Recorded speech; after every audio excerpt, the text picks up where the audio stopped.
सावन आ रहा है, हम सबको पता है सावन में बिल्व के पत्तों का कितना महत्व होता है। ये शिव जी का त्योहार है, बिल्व चढ़ता है, सबको पता है। अब आयुर्वेद में बिल्व के बारे में क्या बताया गया है, मैं बिल्व के फलों के बारे में कुछ बताना चाहती हूँ। लोग बिल्व के फल का, पके फल का शरबत पीते हैं और ऐसा बताते हैं कि आयुर्वेद में बताया गया है कि वो ठंडा होता है। ऐसा कुछ नहीं है, ये मिथ है।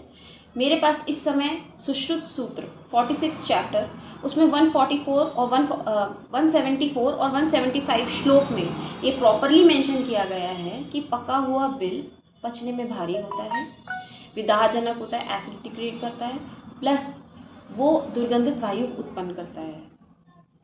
मीठा होता है अनुरस में कि आप उसे पिएंगे बाद में मीठा लगेगा, ये उसका कैरेक्टर है, बट ये पचने में भारी होता है। सेकेंड थिंग, तो बताया गया है कि बिल्व खाना ही नहीं है, नो, कच्चा बिल्व खाने का निर्देश किया गया है। क्यों?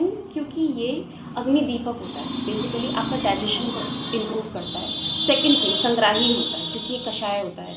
संग्राही का मतलब ये रोकने वाला होता है। अगर आपकी बॉडी में फ्लो बढ़ गए हैं, लाइक लूज मोशन हो गया है, तो उसमें ये आपको फ़ायदा करेगा, ठीक है। और ये कफ और वात दोष को बैलेंस करने वाला होता है, ठीक है। उष्ण होता है।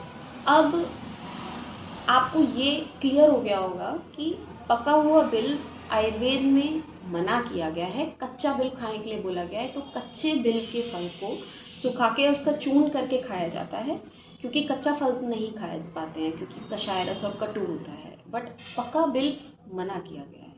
Thank you.